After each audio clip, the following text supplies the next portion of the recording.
Hello दोस्तों, मैं आप सभी का स्वागत करता हूं आपके अपने यूट्यूब चैनल रेम्बो बाबा कंपटीशन में। तो हम पढ़ रहे हैं रेलवे ग्रुप डी 2025 के लिए साइंस। किसके लिए? रेलवे ग्रुप डी 2025 के लिए साइंस। तो आज हमारी क्लास है 29वीं क्लास है हमारी, और हमारा ये लास्ट चैप्टर है। तो आज हम क्या पढ़ने वाले हैं?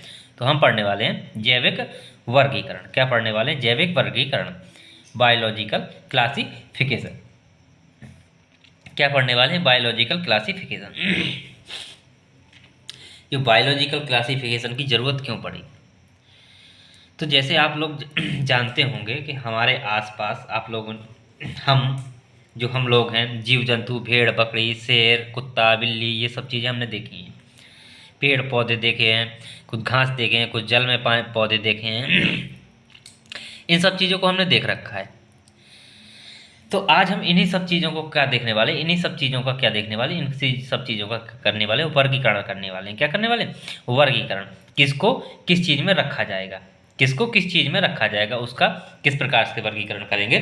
जैसे क्या होता है, जैसे हम लोग हैं तो हम लोगों में क्या होता है कि जैसे कोई धर्म होता है, ठीक है, क्या होता है, जैसे कोई धर्म मान लीजिए, कोई हिंदू धर्म है या मुस्लिम धर्म, कोई मान लीजिए जैसे कोई हिंदू धर्म है, तो एक क्या हिंदू धर्म हो गया, तो ये क्या हो गया? धर्म हो गया। फिर उसमें नीचे क्या आती है? उसमें जाति आती हैं। क्या आती हैं? जाति आती हैं। फिर उसके नीचे भी क्या आते हैं? और भी चीज़ें आती हैं, अपना कुल, वंश, ये सब चीज़ें क्या आती हैं? कुल हो गया, फिर वंश हो गया, फिर क्या, एक परिवार हो गया। इन सब चीज़ों को क्या होता है? इन सब चीज़ों में बटा होता है। तो उसी प्रकार इनके में भी हमको पढ़ना है, क्या करना है, उसी प्रकार हम इन सब जीव जंतु में हम जो हमारे आसपास जितनी भी चीज़ें देखी हैं, उन सब चीज़ों का क्या करना है? क्लासिफिकेशन करना है। उन सब चीज़ों को बांटना है। किस प्रकार से? जैसे कि उनका जगत, इनको किस रूप में बांटते हैं, तो इनको पहले जगत में बांटेंगे। क्या होता है? जो जगत होता है, जैसे किंगडम होता है, तो सबसे बड़ा इसका क्या होता है? सबसे बड़ा जो होता है वो किंगडम होता है। फिर उसका क्या होता है? उसके नीचे वर्ग आता है, क्लास होती है। फिर क्या आता है? उसके नीचे गण आता है, फिर कुल आता है, फिर वंश आता है, फिर जाति आती है। इस प्रकार से सभी को बांटेंगे कि किस कौन उसका कौन, जैसे मानव है तो इसका किंगडम किस जगत का है, ये किस मानव किस जगत में, किस जगत में है, या जो शेर है तो उसका कौन सा जगत में है, उसका वर्ग क्या है शेर का, उसका गण क्या है, उसका कुल क्या है, उसका वंश क्या है, उसकी जाति क्या है, उसकी स्पीसीज, जीन्स, फैमिली, ये सब चीज़ें क्या है, ये सब चीज़ें हम क्या करने वाले? पढ़ने वाले हैं। तो आप लोगों ने देखा होगा अपने आसपास कि जो सभी जीवधारी होते हैं, क्या, जो सभी जीवधारियों में उनकी क्या होती है? उनकी संरचना होती है। क्या होती है? शारीरिक संरचना। उनके कार्य के आधार पर उनको क्या किया जाता है? पहचाना जाता है। जैसे एक भेड़ है या एक गाय है, तो उसको किसके, उसकी शारीरिक संरचना के आधार पर उसको क्या किया जाता है? पहचाना जाता है। क्या किया जाता है? पहचाना जाता है। शेर है तो उसको किसके, उसके कार्य के बदले कार्य के रूप में उसको पहचाना जाता है। क्या किया जाता है? उनके तो इन्हीं के रूप में, उनके शरीर और उनके कार्य के रूप में पहचाना जाता है। सामान्य तौर पर हम क्या करते हैं? उनके कार्य के और शरीर के रूप में ही उनको पहचानते हैं, लेकिन इस रूप में नहीं देखते कि ये किस जगत का है, इसका वंश क्या है, इसका गण क्या है, इसका कुल क्या है, इसकी जाति क्या है, ये सब चीज़ें नहीं देखते। तो हमको यही सब चीज़ें क्या करनी है, आज हम यही सब चीज़ें क्या करनी, डिस्कस करनी है।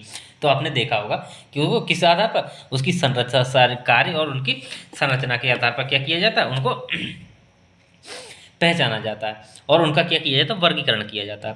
तो जो शारीरिक बनावट में कुछ लक्षण होते हैं, क्या होते हैं? कुछ शारीरिक बनावट में कुछ लक्षण होते हैं, जैसे क्या, शेर हो गया, बिल्ली हो गई, तो शेर और बिल्ली में क्या काफ़ी चीज़ें क्या होती हैं? समान होती हैं। क्या समान होती हैं? तो समान कुछ ऐसा लक्षण के समान होंगे, जो क्या तुलना में कुछ में ज़्यादा परिवर्तन होगा। तो इन सब चीज़ों से क्या होगा? इन सब चीज़ों को देखकर ही उनको क्या रखा जाएगा, उनका वर्गीकरण किया जाएगा, उनको कौन किसको किस चीज़ में रखना चाहिए। तो तो ये सब चीज़ें क्या करेंगे? बांटेंगे।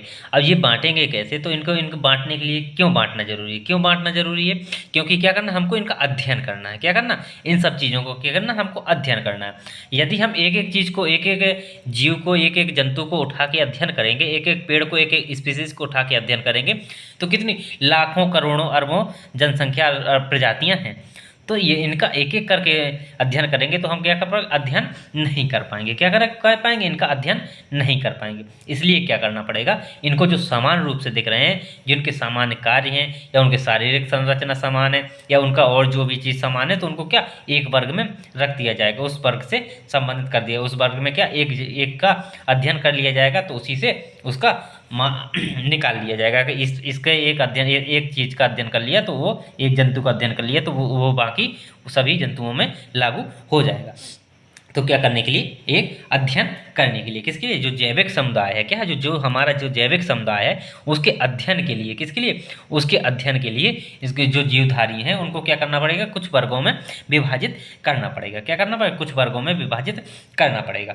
और इन वर्गों को जो एक वैज्ञानिक हो गए, कौन वैज्ञानिक हो गए, एक वैज्ञानिक हो गए व्हीटेकर। क्या, व्हीटेकर, जो व्हीटेकर ने क्या किया, व्हीटेकर ने प्रस्तुत किया जो इनको जो जैविक समुदाय के वर्गीकरण को व्हीटेकर ने कितने 5 भागों में वर्गीकृत किया। कितने 5 भागों में वर्गीकृत किया।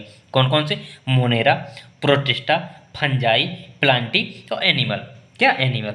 तो इन 5 भागों में वर्गीकृत किया और इन्हीं 5 भागों को क्या किया, इन्हीं 5 भागों को क्या मान्यता प्राप्त है। इन्हीं 5 भागों को जो व्हीटेकर के द्वारा जो वर्गीकृत किया गया है, इन्हीं 5 भागों को क्या मान्यता प्राप्त है।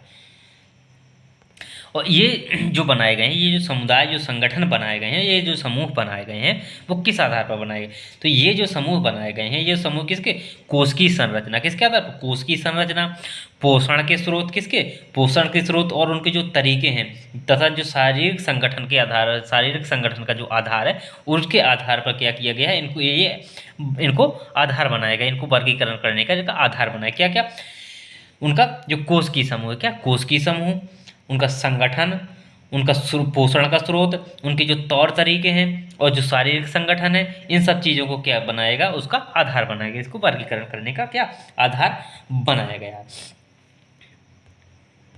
ये जो वर्गीकरण किया गया है, तो इस वर्गीकरण में क्या, इस वर्गीकरण में जो पादानुक्रम, मतलब जो छोटे जीव हैं, क्या, विभिन्न प्रकार के जीवों को जो लक्षण है उनके आधार पर जो छोटे से छोटे समूह में क्या किया गया, उनको छोटे से छोटे समूह में बांटते हुए क्या किया, वर्गीकृत किया गया है। क्या, छोटे छोटे समूह में भी क्या किया, वर्गीकृत किया गया है। इस वर्गीकरण की क्या, इस वर्गीकरण की जो आधारभूत इकाई है, क्या, जो वर्गीकरण की जो आधारभूत इकाई है उसको क्या, जाति को माना गया है। किसको, स्पीसीज, किसको, जाति को माना गया। इसको, ये सब चीज मैं अभी समझाऊंगा। किसको, जाति को माना गया। अभी थोड़ी समझ लीजिए इसको, जाति ये क्या है, तो जाति को माना गया। किसको, जाति को माना गया है। एक ही जाति के जीवों में क्या होता है, जो बाह्य रूप से जो काफ़ी क्या होती, समानता होती है। क्या, एक ही जाति के जो जीव होते हैं उनमें क्या होती, बाहर से क्या होती, समानता होती है। क्या होती, बाहर से काफ़ी समानता होती है तथा वे क्या कर सकते हैं, वे एक ही उसी प्रकार से क्या, जनन वगैरह भी समान रूप से करते हैं। क्या करते हैं, जनन वगैरह भी समान रूप से करते हैं। जैसे शेर हो गया, बिल्ली हो गई, इनमें क्या बाहरी शरीर से क्या समान लगते हैं। क्या, बस आकार का अंतर होता है, बाकी सारी की सारी सब चीज़ें क्या सेम ही होती हैं। शिकार करना, ये सब चीज़ें क्या होती हैं, उनमें शरीर की बनावट, नाखून, ये सब चीज़ें क्या सेम होती हैं। तो इनको एक ही उसमें जाति में रख दिया जाता है। तो इस प्रकार से इनका क्या कितने 5 भागों में वर्गीकरण किया गया। तो चलिए देखते हैं इसको। हम देखते हैं कौन सा चैप्टर है, जैविक वर्गीकरण। क्या, जैविक वर्गीकरण, बायोलॉजिकल क्लासिफिकेशन। क्या पढ़ने वाले, जैविक वर्गीकरण, बायोलॉजिकल क्लासिफिकेशन हम पढ़ने वाले हैं। तो क्या, तो जैविक समुदाय के, किसके, जैविक समुदाय के अध्ययन के लिए, क्या, जैविक समुदाय के अध्ययन के लिए जीवधारियों को कुछ समूहों में, कुछ समूहों में क्या किया, वर्गीकृत किया गया है। क्या किया गया, कुछ समूहों में क्या किया गया है, वर्गीकृत या बांटा गया है, ताकि क्या हो, समान गुणों तथा और समान संरचना, कैसे, समान गुणों और समान संरचना वाले जीवों का अध्ययन एक साथ किया जा सके। क्या किया जाए, एक साथ किया जाए, जिनकी कई समान गुण हैं या जो समान संरचना वाले हैं उनका क्या किया जाए, एक साथ अध्ययन किया जा सके। जो कहते हैं व्हीटेकर, कौन से, जो व्हीटकर को, कौन से, जो व्हीटकर जो वैज्ञानिक थे, कौन, व्हीटकर थे। इनके द्वारा जो प्रस्तावित वर्गीकरण, क्या, इनके द्वारा जो प्रस्तावित वर्गीकरण, क्यों, कितने 5 जगतों में इन्होंने क्या किया, वर्गीकृत किया गया। तो उन्हीं 5 जगत को क्या सर्वाधिक मान्यता मिली है।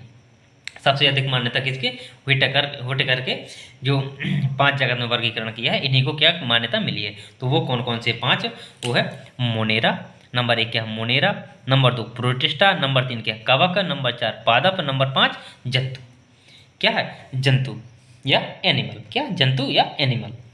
तो 5 मोनेरा, प्रोटिस्टा, कवक, पादप और जंतु। अब ये क्या है, अब मोनेरा में क्या रखा है, प्रोटिस्टा में क्या रखा है, कवक में किनको रखा गया है, पादप में किनको रखा गया है, जंतु में किनको रखा गया है। तो इन सब चीज़ों को क्या करेंगे हम एक एक करके समझेंगे। क्या करेंगे, एक एक करके समझेंगे। तो हमको इनमें कम से कम हम 3 क्लास चलेगी, इसमें कितनी, कम से कम 3 क्लास हम लेंगे, जिससे आराम से और बढ़िया तरीके से इनको क्या समझा जा सके। तो पहले हम समझते हैं किसको, मोनेरा को। मोनेरा को समझते हैं, पहले थोड़ा थोड़ा समझ लेते हैं, फिर एक एक करके उठाएंगे और एक एक करके पढ़ेंगे। पहले समझते हैं मोनेरा को। किसको, मोनेरा को।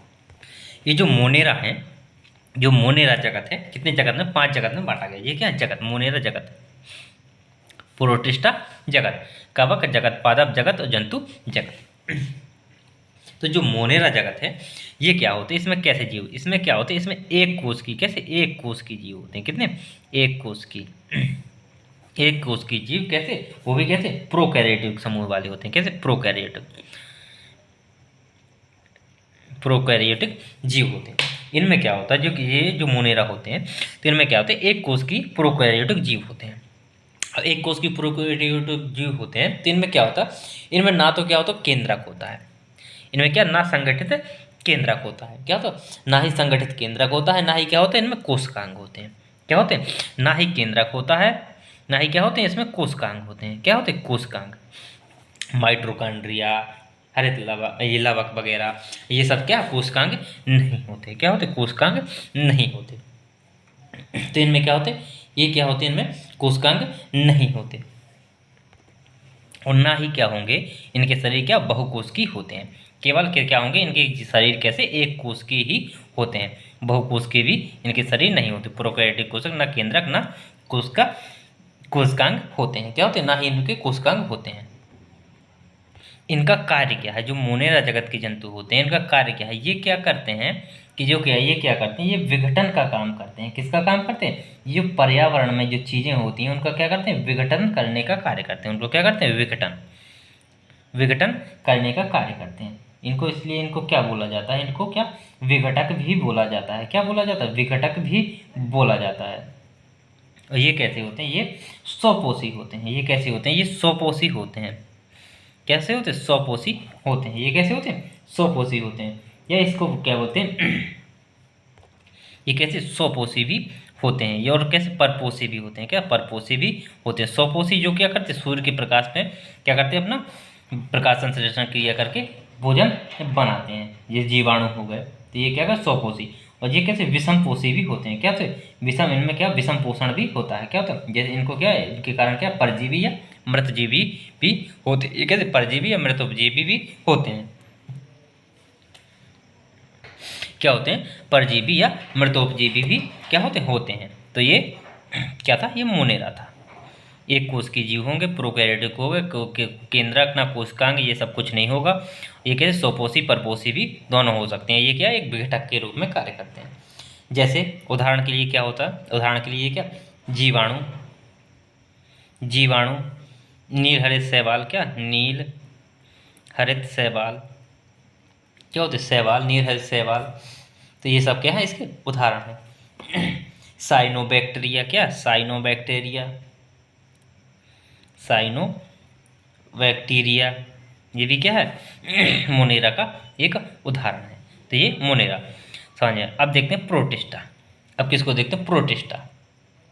तो प्रोटिस्टा में क्या आते हैं, ये भी क्या, एक कोष की जीव होते हैं। ये भी कैसे, एक कोष की, एक कोष की जीव होते हैं। कैसे, इनमें क्या, इनकी कोशिका कहती है यूकैरियोटिक होती है। क्या, यूकैरियोटिक, यूकैरियोटिक, क्या, यूकैरियोटिक इनकी कोशिका होती है। तो इनमें यूकैरियोटिक कोशिका होती है। तो इनमें क्या होते हैं, इनमें क्या पाए जाते हैं, इनमें जो कोशिकांग है ये क्या पाए जाते हैं, क्या, कोशिकांग जो हैं वो क्या होते हैं, पाए जाते हैं। क्या होते हैं, ये इनमें कोशिकांग पाए जाते हैं। और ये सामान्यतः कहाँ पाए जाते हैं, ये सामान्यतः नम भूमि में पाए जाते हैं। कहाँ पे पाए जाते हैं, जहाँ पे क्या होगा, नम या मृदा, जल मृदा में क्या होते हैं, पाए जाते हैं। क्या होते हैं, पाए जाते हैं। तो जो प्रोटिस्टा है इन्हीं को क्या बोला जाता है, इन्हीं को बोला जाता है, ये इनको क्या, जो प्रोटिस्टा को किसके, पादप और जंतु एवं कवक, किसके, कवक की, ये क्या है, बीज की कड़ी है। ये क्या है, बीज की कड़ी है। ये किसकी, पादप, जंतु और कवक की क्या है, बीज की कड़ी माना जाता है। किसको? प्रोटिस्टा को। प्रोटिस्टा को क्या माना जाता है? पादप जंतु एवं कवक की बीच की कड़ी माना जाता है। क्यों माना जाता है? क्योंकि ये माना जाता है कि कई अरबों वर्ष पहले क्या होता, क्या कि कई अरबों वर्ष पहले जो क्या जो प्रोटिस्ट हैं, क्या जो जो प्रोटिस्ट हैं, या जो जो क्या इनको प्रोटिस्ट बोलते हैं, प्रोटिस्ट हैं, जो क्या जो प्रोटिस्ट हैं, ये कैसे ऐसे ओवरनेस्ट हैं जो किनसे, ये प्रोटिस्ट ऐसे हैं जिनसे क्या ये जो पादप जंतु और जो कवक, क्या जो पादप और जंतु और कवक जो क्या इसी प्रोटिस्ट से ही क्या है, इनके पूर्वजों से क्या उत्पन्न हुए हैं। जो प्रोटिस्ट से ही क्या पादप उत्पन्न हुए हैं, जंतु और कवक किससे? प्रोटिस्ट से ही उत्पन्न हुए, कई कब? अरबों या करोड़ों वर्ष पहले। ये सब क्या थे? प्रोटिस्ट थे। फिर क्या इनका विकास हुआ, विकास होता होते होते क्या कुछ कवक बने, फिर जंतु, फिर पादप, इस प्रकार से इनका विकास हुआ। इसलिए जो प्रोटिस्ट है इसको क्या माना जाता है? इसको माना जाता है क्या? पादप जंतु और कवक की क्या बीच की कड़ी माना जाता है। क्या माना जाता है? बीच की कड़ी। तो ये सामान्यतः कहाँ पाए जाते हैं? ये कहाँ पाए जाते हैं? जल, मृदा, कहाँ पे? जल में, मृदा में, और जो आर्द्र क्षेत्र हैं, क्या कहाँ पे? जो आर्द्र क्षेत्र हैं वहाँ पे क्या होते हैं? ये पाए जाते हैं। क्या होते हैं? ये पाए जाते हैं। ये भी कैसे? ये ये कैसे हो सकते हैं? ये स्वपोषी भी हो सकते हैं। क्या? स्वपोषी, कैसे? स्वपोषी और कैसे? परपोषी, परपोषी भी हो सकते हैं। क्या? परपोषी भी होते हैं। ये कैसे होते हैं? स्वपोषी और परपोषी भी होते हैं। तो ये भी कैसे? दोनों प्रकार के हो सकते हैं। उदाहरण के लिए इनमें क्या क्या है? उदाहरण के लिए एक कोष की क्या है? एक कोष की शैवाल। उदाहरण के लिए क्या? एक कोष की शैवाल क्या हो गया? एक कोष की शैवाल हो गया। प्रोटोजोआ हो गया। क्या हो गया? प्रोटोजोआ। प्रोटोजोआ हो गया। क्या हो गया? प्रोटोजोआ हो गया। डाइटम हो गया। क्या हो गया? Die atom. क्या हो गया? डाई एटम हो गया। अमीबा हो गया। क्या हो गया? अमीबा। क्या होगा? अमीबा हो गया।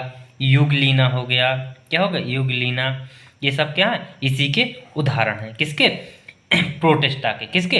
प्रोटिस्टा जगत के। किसके? प्रोटिस्टा जगत के ये सारे के सारे उदाहरण हैं। तो ये हमारा क्या? प्रोटिस्टा हुआ। हमने प्रोटिस्टा को समझा। अब देखते हैं कवक को। किसको? अब हम समझते हैं कवक को, समझते हैं। फिर पादप और जंतु को हम थोड़ा थोड़ा समझ के फिर इनको विस्तार से समझ रहे होंगे। क्या? थोड़ा सा समझेंगे। कवक को समझते हैं फिर। किसको? कवक को। कवक या फंजाई कि किसको? कवक या फंजाई। कवक को इंग्लिश में क्या बोलते हैं? कवक को इंग्लिश में बोलते हैं फंजाई बोलते हैं। क्या बोलते हैं? फंजाई बोलते हैं। क्या बोलते हैं? फंजाई बोलते हैं। ये जो कवक होते हैं ये कैसे? ये विषमपोषी। कैसे? ये विषमपोषी। कैसे? विषमपोषी। और कैसे? यूकैरियोटिक। कैसे? यूकैरियोटिक। क्या? यूकैरियोटिक कोशिका के जीव होते हैं। क्या होते हैं? विषमपोषी और यूकैरियोटिक कोशिका के ये क्या होते हैं? जीव होते हैं। ये क्या करते हैं? ये अपने पोषण के लिए क्या करते हैं? ये सड़े गले क्या होते हैं? सड़े गले कार्बनिक पदार्थों पर क्या होते हैं? निर्भर होते हैं। क्या? सड़े गले कार्बनिक पदार्थों पर ये क्या होते हैं? निर्भर होते हैं। जैसे उदाहरण में क्या हो गया? मशरूम देखा होगा। क्या होगा? मशरूम, तो समझ में आएगा। मशरूम, मशरूम क्या? मशरूम तो किस पे? ये कहाँ उगता है? सड़े गले पदार्थों में ही क्या होता है? उगता है, जहाँ पे गंदगी होती है। तो ये क्या होते हैं? ये सड़े गले पदार्थों में अपने पोषण के लिए क्या होते हैं? निर्भर होते हैं। इसलिए इनको क्या बोले? इनको मृतजीवी भी बोला जाता है। क्या? मृतजीवी भी बोला जाता है। क्या बोला जाता है? मृतजीवी भी कहा जाता है। इनमें से जो कई जीवन की जो विशेषताएं हैं इनके में क्या है? इनमें जो बहुकोशक क्षमता प्राप्त कर लेते हैं। जो कई जीव होते हैं इनमें से क्या है? वो क्या होते हैं? बहुकोशक क्षमता भी क्या करते हैं? प्राप्त कर लेते हैं। क्या कर लेते हैं? बहुकोश का क्षमता भी क्या करते हैं? प्राप्त कर लेते हैं। उदाहरण के लिए जैसे क्या? ईस्ट हो गया। उदाहरण के ईस्ट हो गया। मशरूम हो गया। क्या हो गया? मशरूम हो गया। क्या हो गया? मशरूम हो गया। उदाहरण के ईस्ट हो गया, मशरूम हो गया। जिसमें जिनका क्या करते हैं? जिसका ईस्ट का क्या? जो फफूंद होती है ये क्या करते हैं? ये जलेबी वगैरह पकाने में क्या काम में आती हैं? क्या आती? काम में आती हैं। तो ये सब क्या करते हैं? ये कवक होते हैं। ये क्या होते हैं? कवक होते हैं। तो हमने क्या क्या समझा? मोनेरा, प्रोटिस्टा और कवक समझा। अब पादप में क्या है? जो पादप होते हैं इनमें क्या होती है, इनमें इनकी एक मेन चीज़ तो होती है क्या, इनकी कोशिका भित्ति होती है। क्या होती है, ये बहुकोशिक होते हैं। क्या कोशिका भित्ति होती है, बहुकोशिक होते हैं। और ये कैसे यूकैरियोटिक कोशिका वाले होते हैं, सारे के सारे क्या यूकैरियोट। एक ही क्या मोनेरा है जो क्या प्रोकैरियोटिक कोशिका का है, क्या प्रोकैरियोटिक कोशिका का। और ये कैसे होते हैं, जो पादप होते हैं ये क्या स्वपोषी होते हैं। क्या होते हैं, स्वपोषी होते हैं। और ये क्या करते हैं, क्लोरोफिल की उपस्थिति में क्या करते हैं, अपने खाना का निर्माण करते हैं। क्या करते हैं, अपने खाने का निर्माण करते हैं। फिर आते हैं जंतु। क्या करते हैं, फिर आते हैं जंतु। इस बार के जो सभी के सभी जीव हैं वो कहते हैं वो भी क्या यूकैरियोटिक बहुकोशिक यूकैरियोटिक जीव होते हैं। क्या होते हैं, बहुकोशिक यूकैरियोटिक जीव होते हैं। इनमें क्या होती है, इनमें क्या जंतु और पादप में एक ही अंतर है, वो क्या, इसमें कोशिका भित्ति होती है, इसमें कोशिका भित्ति नहीं होती। क्या कोशिका भित्ति नहीं होती, क्या होती, कोशिका भित्ति नहीं पाई जाती। और ये जो इस बार के जो सभी जीव हैं वो कैसे विषमपोषी होते हैं। क्या होते हैं, विषमपोषी भी ये क्या होते हैं, किसी भी स्थान पर क्या कर सकते हैं, अपना अपने को ढाल सकते हैं। क्या कर सकते हैं, ढाल सकते हैं। तो ये चीज़ें हमने समझी।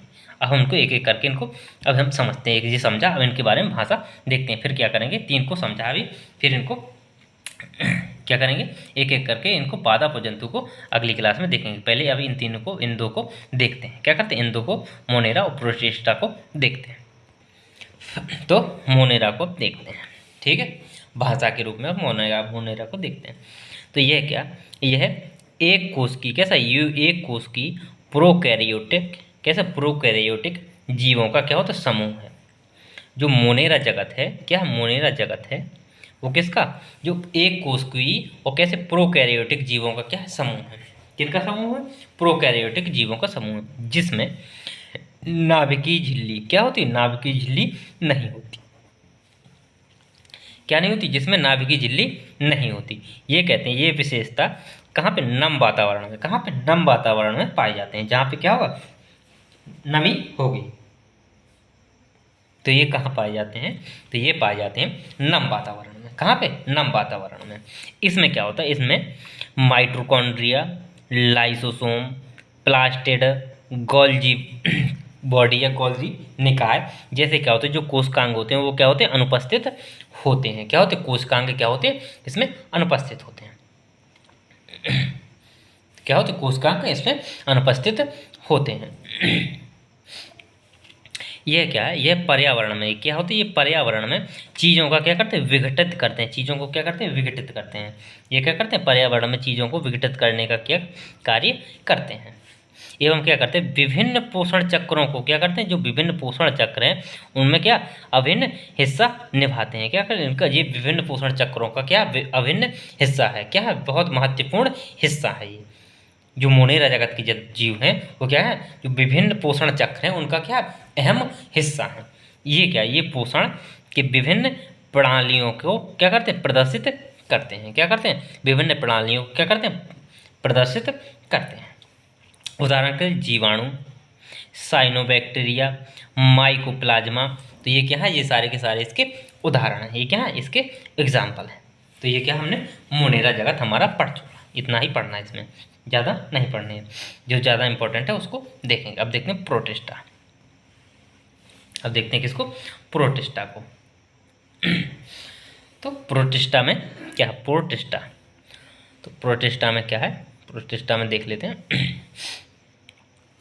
जो प्रोटिस्टा जगत है, क्या प्रोटिस्टा जगत में सामान्यतः सरल, कैसे, सरल यूकैरियोटिक कोशिका। अब क्या कौन था, प्रोकैरियोटिक। अब सब में क्या चलेगा, यूकैरियोटिक कोशिका चलेगी। क्या, तो ये जो प्रोटिस्टा जगत में है उसमें क्या सामान्यतः के सरल यूकैरियोटिक जीव होते हैं या आते हैं। सामान्यतः कैसे, सरल और कैसे यूकैरियोटिक जीव आते हैं। परंतु जो केल्प है, क्या, परंतु जो केल्प या जो समुद्री घास है, जो क्या है, केल्प और जो क्या समुद्री घास है वो क्या, जैसे क्या जो बहुकोशिकीय जीव भी क्या होते हैं इसके अंतर्गत आते हैं। कौन कौन, जो केल्प हैं और जो क्या है समुद्री घास हैं, ये भी क्या आते हैं इसके अंदर। ये कैसे होते हैं, ये बहुकोशिकीय जीव आते हैं। क्या थे, ये बहुकोशिकीय जीव इसके अंदर आते हैं। वैज्ञानिकों के अनुसार, किसके अनुसार, वैज्ञानिकों के अनुसार जो प्रोटिस्टा है, क्या जो प्रोटिस्ट पादप और जंतु, क्या है, जो प्रोटिस्ट है, जो कौन सा, जो प्रोटिस्टा जगत है वो किसके, पादप जंतु एवं किसके, कवक के बीच की क्या है, कड़ी है। किनके किनके, पादप जंतु और कवक के बीच की क्या है, कड़ी है। कौन कड़ी है, वो प्रोटिस्ट या प्रोटिस्टा जगत। ये प्रोटिस्ट जगत के जंतु। क्यों है? क्योंकि अरबों वर्ष पहले क्या, जो अरबों वर्ष पहले ये तीनों प्रोटिस्ट जैसे उभयनिष्ठ पूर्वजों से ही क्या उत्पन्न हुए हैं। ये तीनों किससे? प्रोटिस्ट जैसे उभयनिष्ठ पूर्वजों से ही क्या हुए? उत्पन्न हुए हैं, या ये तीनों क्या है? प्रोटिस्ट से ही क्या हुए? उत्पन्न हुए हैं। क्या हुए? जो कौन कौन? पादप, जंतु और कवक, किससे? प्रोटिस्ट से ही क्या हुए? उत्पन्न हुए हैं। तो ये क्या है? ये सामान्यतः कहाँ पे? जल, मृदा एवं कहाँ? आर्द्र क्षेत्रों में क्या पाए जाते हैं? कहाँ पाए जाते हैं? मृदा, जल और आर्द्र क्षेत्रों में पाए जाते हैं।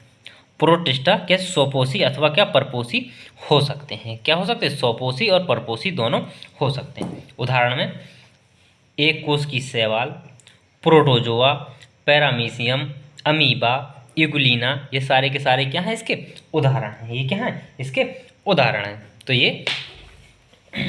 ये हमने देखा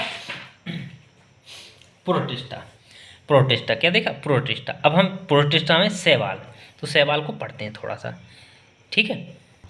जो शैवाल होते हैं ये क्या होते हैं? ये जलीय जीवों का क्या होते हैं? समूह होते हैं।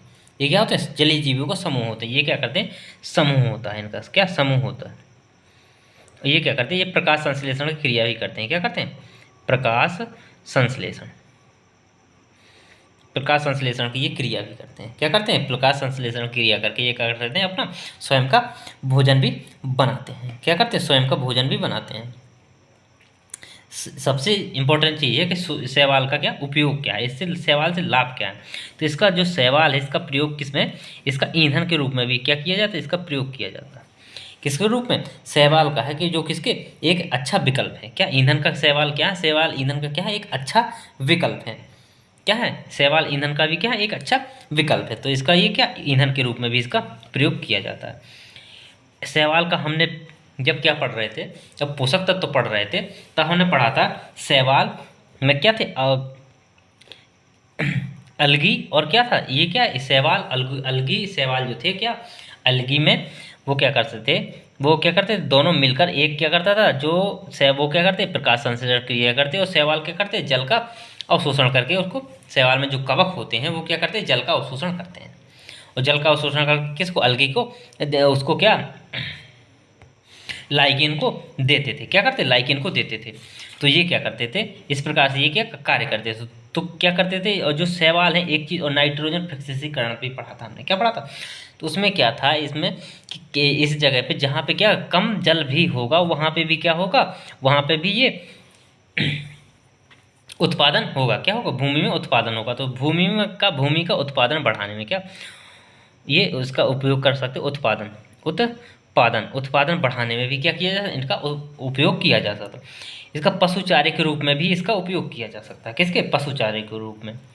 मानव भोजन के रूप में भी इसका उपयोग किया जा सकता है। किसके? मानव भोजन के रूप में भी इसका उपयोग किया जा सकता है।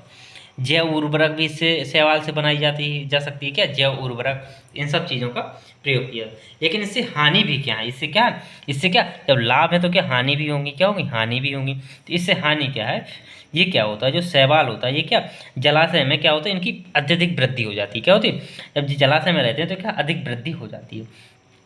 तो जब ये वृद्धि होगी तो ये जो जल में क्या होगी? जो ऑक्सीजन जो O2 घुली होगी तो उसको क्या अवशोषित कर लिया जाएगा। क्या इनके द्वारा ऑक्सीजन को ग्रहण कर लिया जाएगा। तो उसमें जल में क्या होगी? ऑक्सीजन खत्म हो जाएगी। तो जल में ऑक्सीजन खत्म हो जाएगी तो जो जल में जलीय जीव होंगे उनको क्या उनकी मृत्यु हो जाएगी। क्या हो जाएगी? उनकी मृत्यु हो जाएगी। तो उससे मृत्यु हो जाने से क्या होगा? वो जल प्रदूषित हो जाएगा। क्या हो जाएगा? वो जल प्रदूषित हो जाएगा। तो उसको मृत प्राय हो जाएगा। क्या हो जाएगा? मृत प्राय हो जाएगा। तो ये क्या इनकी हानि है। अब जैसे क्या है जो नील हरित शैवाल है, क्या है जो नील हरित शैवाल है, जो क्या नील हरित शैवाल जो आपने देखा होगा कई जगह जो जहाँ पे क्या नमी क्षेत्र रहता है तो वहाँ पे क्या नील हरित शैवाल उग जाते हैं, जिन पर क्या चलने से क्या होगा? फिसलन पैदा हो जाती है। क्या फिसलन?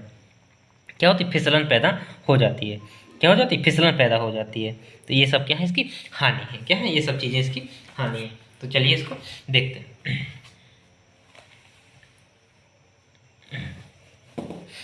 तो शैवाल क्या विभिन्न प्रकार के शैवाल विभिन्न प्रकार के जलीय जीवों का क्या समूह है। क्या है? जो शैवाल है वो क्या है? विभिन्न प्रकार के जलीय जीवों का क्या समूह है। शैवाल प्रकाश संश्लेषण की क्रिया द्वारा क्या अपना भोजन स्वयं तैयार करता है। क्या करता है? अपना भोजन स्वयं तैयार करता है। शैवाल समुद्री जल और ताजे जल जैसे तालाब और झील में क्या होता है? पाया जाता है। कहाँ पाया जाता है? ताजे जल और जैसे तालाब और झील में भी ये क्या पाए जाते हैं। अब शैवाल के उपयोग या शैवाल के लाभ। तो उपयोग के जैव ईंधन के रूप में शैवाल का उपयोग किया जा सकता है। किसके रूप में? जैव ईंधन के रूप में इसका उपयोग जैव ईंधन के रूप में, जो क्या भविष्य में जो जैव ईंधन होगा वो क्या शैवाल ही होगा। इसी से क्या किया जाएगा? इसी से जैव ईंधन बनाया जाएगा। फिर क्या भूमि उपयोग बढ़ाने, भूमि का उपयोग या भूमि उपजाऊ बनाने में, क्या भूमि उपजाऊ बनाने में पशु चारे के रूप में भी किया जा सकता है। कैसे? किसके रूप में? पशु चारे के रूप में भी किया जा सकता है। क्योंकि क्यों किया जा सकता है? क्योंकि इसमें क्या जो शैवाल में क्या होता है उच्च मात्रा में क्या प्रोटीन और सूक्ष्म पोषक तत्व पाए जाते हैं। क्या उच्च मात्रा में क्या प्रोटीन और क्या पोषक तत्व क्या पाए जाते हैं। मानव भोजन के रूप में भी, तो इसमें प्रोटीन और पोषक तत्व है तो मानव भोजन के रूप में भी इसका प्रयोग किया जा सकता है। इसका प्रयोग किस में किया जाएगा? इनका प्रयोग भोजन के रूप में जो क्या है जो क्या जैसे चंद्रयान है या चंद्र मिशन है या कहाँ पे जो कहाँ स्पेस में जाते हैं, क्या जो स्पेस में जाते हैं तो वो लोग क्या कर सकते हैं? कम ले जाकर उससे क्या प्रोटीन और पोषक तत्व तो अधिक प्राप्त हो जा सकते हैं। तो उनके रूप में इनका भोजन के रूप में प्रयोग किया जाएगा। जैव उर्वरक के रूप में, औषधि के रूप में, क्या औषधि के रूप में भी इसका प्रयोग किया जा सकता है। अब हानि क्या है इसकी? हानि देखते हैं इसकी हानि क्या है। तो हानि तो शैवाल क्या? शैवाल किसमें? जो जलाशय में अतिशय वृद्धि कर क्या कर सकते हैं? जो अधिक वृद्धि करके क्या करते हैं? जल में जो घुलनशील ऑक्सीजन का उपयोग कर लेते हैं। क्या कर लेते हैं? जो जल में ऑक्सीजन घुलनशील है उसका क्या कर लेते हैं? उपयोग कर लेते हैं। जिससे क्या होता है? जो जलय है जलाशय वो क्या मृत प्राय हो जाता है। जिससे पेयजल कैसा अशुद्ध दूषित हो जाता है, या ये पेयजल को क्या करते हैं? जो दूषित कर देते हैं। जो नील हरित शैवाल हैं वो क्या नमी युक्त भूमि पर क्या उग जाते हैं, जो क्या भूमि पर क्या फिसलन पैदा कर देते हैं। क्या करते हैं? फिसलन पैदा कर देते हैं। अब जो क्या है सिफेल्यूरोस, क्या जो सिफेल्यूरोस है जो नामक शैवाल है ये क्या चाय के पौधे पर, किसमें? चाय के पौधे में लाल कीट रोग उत्पन्न कर देता है। कौन सा? लाल कीट रोग उत्पन्न कर देता है। कौन सा? जो क्या है सिफेल्यूरोस है। कौन सा? जो सिफेल्यूरोस नामक शैवाल है ये क्या किसमें? चाय के पौधे के लिए क्या हानिकारक है। किसके लिए? चाय के पौधे के लिए क्या हानिकारक है। तो ये शैवाल था। अब देखते हैं हम, तो ये क्या क्या मोनेरा पढ़ लिया, प्रोटेस्टा पढ़ लिया। अब पढ़ते हैं कवक। क्या पढ़ते हैं? अब पढ़ते हैं कवक। अब देखते हैं हम कवक फंजाई। क्या बोलते हैं? इंग्लिश में बोलते हैं फंजाई, कवक फंजाई। तो कवक को देखते हैं। कवक क्या है? कवक कैसा है? बहुकोश की यूकैरियोटिक जीव हैं। जो कवक हैं वो कैसे होते हैं? बहुकोश की यूकैरियोटिक जीव होते हैं, जिनके अंतर्गत क्या जो खमीर है, क्या खमीर है, मशरूम है, ईस्ट है, जैसे क्या जो सूक्ष्म जीव शामिल हैं। कैसे? खमीर, मशरूम और ईस्ट जैसे क्या सूक्ष्म जीव शामिल है। ये सामान्यतः कैसे होते हैं? ये सामान्यतः कैसे परपोषी होते हैं। ये सामान्यतः कैसे होते हैं? परपोषी होते हैं। और पोषण के लिए क्या ये सड़े गले, कैसे सड़े गले कार्बनिक पदार्थों पर क्या होते हैं? निर्भर होते हैं। किस पर निर्भर होते हैं? सड़े गले कार्बनिक पदार्थों पर निर्भर होते हैं, जिसके कारण इन्हें क्या मृत जीवी भी कहते हैं। क्या कहते हैं? मृत जीवी भी कहते हैं। किनको? कवक फंजाई को क्या बोलते हैं? मृत जीवी भी बोलते हैं। कवकों में जो काइटिन, क्या है? कवकों में काइटिन नामक एक जटिल शर्करा से बनी होती है। इनका जो कवक हैं उनकी क्या है जो कोशिका भित्ति होती है, क्या जो कोशिका भित्ति होती है वो किसकी? काइटिन नामक जटिल शर्करा की क्या होती? बनी होती है। क्या होती? किसकी? काइटिन नामक जटिल शर्करा की क्या होती? बनी होती। क्या बनी होती? कोशिका भित्ति। क्या होती? जो कोशिका भित्ति है वो किसकी? काइटिन की बनी होती। तो इनमें क्या होती? कोशिका, कवक में क्या कोशिका भित्ति पाई जाती है। तो कवकों में क्या होती? कोशिका भित्ति भी पाई जाती है। क्या होती है? कोशिका भित्ति पाई जाती है। अब जैसे मशरूम जैसे कुछ हैं, जो मशरूम जैसे कवकों का प्रयोग किसके? मनुष्य किसके रूप में? खाने के रूप में भी क्या करता है। जो कवक जैसे जो मशरूम जैसे जो कवक हैं उनका प्रयोग क्या किसके रूप में? मनुष्य खाने के रूप में भी क्या करता है। और कई कवकों का प्राकृतिक रूप से कैसे एंटीबायोटिक बनाने में भी उपयोग में लिया जाता है। कई प्रकार के कवकों को किस रूप में एंटीबायोटिक बनाने में भी लिया जाता है। अभी इनको हम देखेंगे किसको किस में लिया जाता है। तो क्या एंटीबायोटिक बनाने में भी लिया जाता है। तो देखते हैं कवकों का आर्थिक महत्व, देखते हैं क्या करते हैं, कवकों का आर्थिक महत्व क्या है। कवकों का आर्थिक महत्व देखते हैं। तो कवक क्या है, कवक सड़े गले सड़े गले खाद्य पदार्थों को क्या विघटित कर देते हैं। क्या कर देते हैं, जो कवक हैं वो किनको, सड़े गले खाद्य पदार्थों को क्या कर देते हैं, विघटित कर देते हैं। कई कवक भोजन के रूप में उपयोग किए जाते हैं। जो क्या करते हैं, हम लोग क्या करते हैं, कई कवकों को किस रूप में, भोजन के रूप में भी उनका उपयोग करते हैं। जैसे एगारिकस, कौन सा एगारिकस, एगारिकस का, मार्केला का, रोमेरिया का, किसका, रोमेरिया इत्यादि का उपयोग मशरूम के रूप में करते हैं। किस रूप में करते हैं, मशरूम के रूप में करते हैं। किस किस का, जो एगारिकस है, कौन सा, जो एगारिकस है, जो मार्केला है, जो रोमेरिया है, ये क्या है, जो रोमेरिया क्या है, जो कवक हैं, इनका किस रूप, मशरूम के रूप में इनका उपयोग करते हैं। खाने के रूप में क्या करते हैं, मशरूम के रूप में इसका उपयोग किया जाता है। कई कवकों का नाइट्रोजन स्थिरीकरण, क्या नाइट्रोजन स्थिरीकरण के रूप में भी उनका क्या, जो भूमि में क्या उर्वरा बढ़ाते हैं। क्या करते हैं, जो भूमि में क्या करते हैं, उर्वरा शक्ति को बढ़ाते हैं, उस रूप में भी क्या करते हैं जब बढ़ाता क्या, नाइट्रोजन फिक्सेसीकरण बढ़ाता।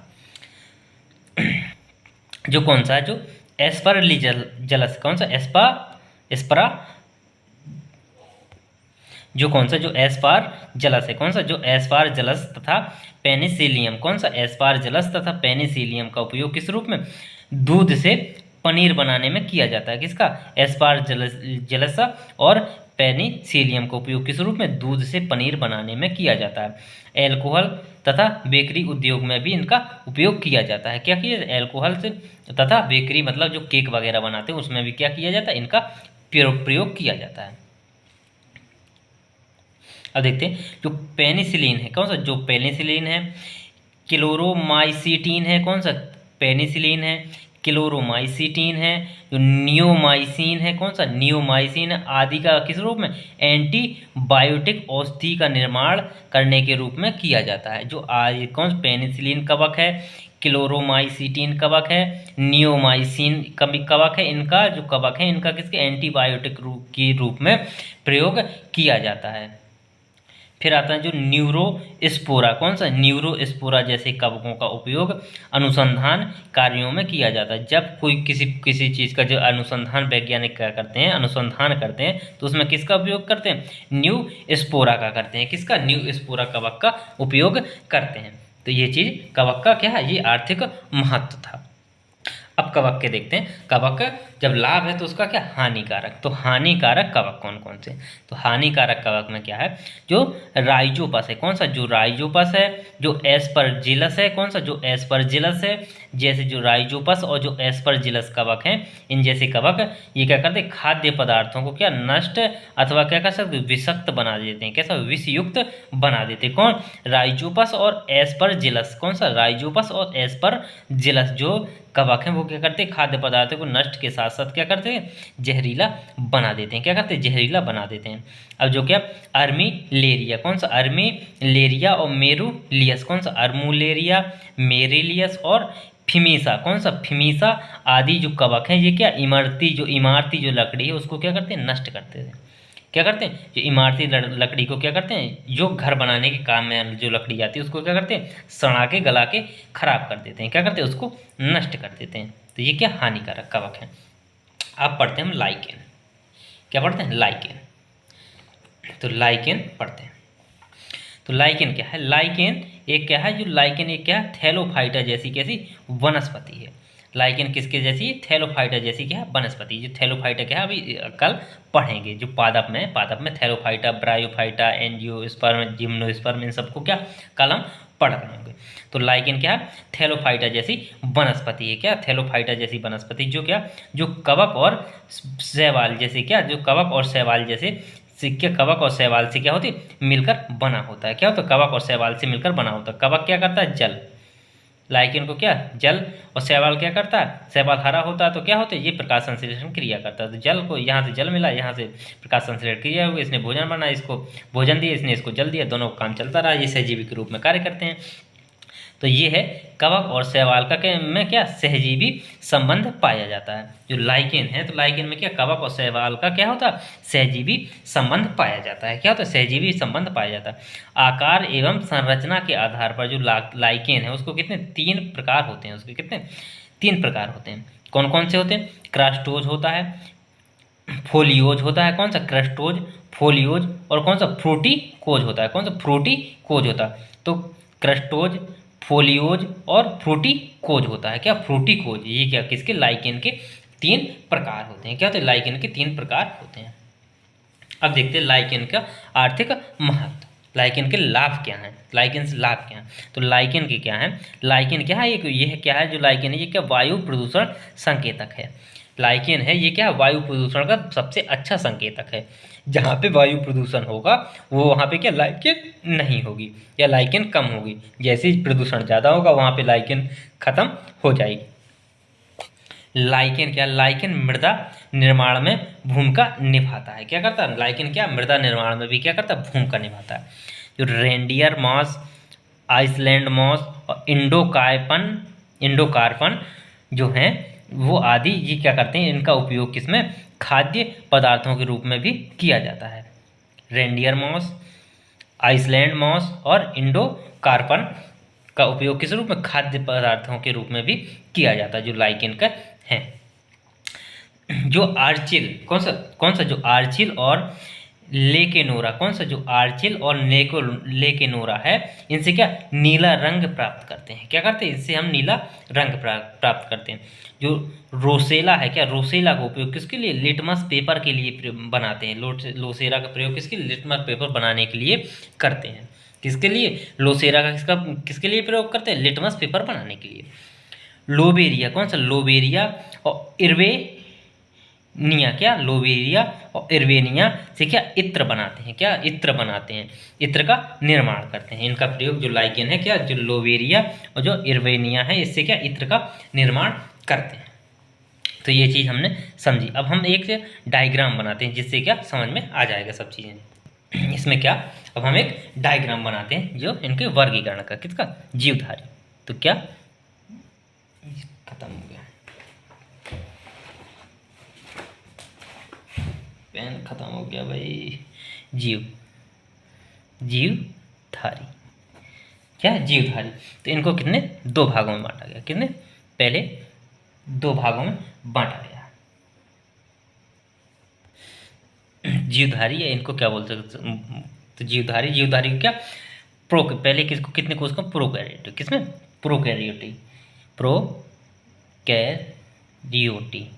प्रोकैरियोटी और यूकैरियोटी में बांटा गया। किसमें, यूकैरियोटी।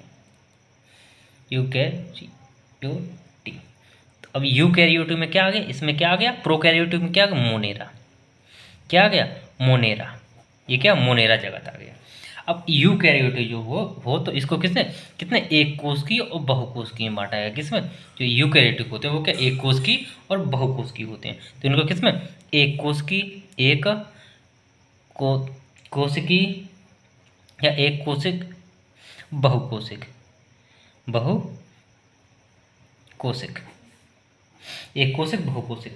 तो अब एक कोशिक में क्या आ गया, प्रोटिस्टा आ गया। क्या आ गया, प्रोटिस्टा। क्या आ गया, एक कोशिक में क्या आ गया, प्रोटिस्टा। क्या आ गया, प्रोटिस्टा जगत। कौन सा, एक जगत नंबर 1 हो गया। दूसरा कौन सा, प्रोटिस्टा जगत हो गया। अब बहुकोशिक में बांटा गया तो बहुकोशिक को कितने 2 भागों में बांटा गया। फिर से कितने, एक कोश का भित्ति सहित, एक कोश का भित्ति रहित। तो कौन सा, ये कोश का भित्ति सहित, कोशिका भित्ति सहित। नंबर 2 कौन सा, कोश का भित्ति रहित, कोशिका भित्ति रहित। तो ये क्या 2 भागों में, 1 2, ठीक है। तो कोशिका भित्ति रहित। अब कोशिका भित्ति सहित में कौन कौन आए, कोशिका भित्ति सहित में आए तो ये क्या, जो इसमें क्या होगा, जो कोशिका भित्ति सहित हैं जो क्या होंगे, पादप होंगे। क्या होंगे, पादप में क्या तो ये क्या होते हैं, प्रकाश संश्लेषण करने में ये क्या होंगे, जो प्रकाश संश्लेषण एक करेंगे, एक क्या होंगे, नहीं कर पाएंगे। तो ये क्या, जिनमें प्रकाश संश्लेषण नहीं, संश्लेषण नहीं, इनमें क्या, प्रकाश संश्लेषण, प्रकाश संश्लेषण, ये क्या, प्रकाश संश्लेषण क्रिया करेंगे। तो इसमें जो प्रकाश संश्लेषण क्रिया नहीं, तो उसमें क्या आ जाएगी, फंजाई आ जाएगी। क्या आ जाएगी, फंजाई। इसमें क्या, फंजाई आ गई। तो ये क्या, तीसरा हो गया। और जो प्रकाश संश्लेषण क्रिया करेंगे तो इसमें क्या आएंगे, पादप आएंगे। क्या आएंगे, पादप जगत। तो ये क्या, चौथा जगत। फिर जो जो कोश का भित्ति रही तो उसमें क्या आ जाएंगे, उसमें जंतु आ जाएंगे। क्या आ जाएंगे, उसमें जंतु आ जाएंगे। तो ये कौन सा, पांचवा जगत हो जाएगा। कौन सा, ये पांचवा। ये इस प्रकार के जगत में वर्गीकरण किया गया। तो हमने यहाँ कहाँ तक, यहाँ तक पढ़ लिया है। अब कल हमको प्रकार पादप और जंतु, एक दिन पादप एक दिन जंतु, 2 क्लास में हम समाप्त कर रहे हैं। तो थैंक यू दोस्तों। क्लास अच्छी लगी तो प्लीज़ लाइक और सब्सक्राइब जरूर करिएगा। थैंक यू दोस्तों।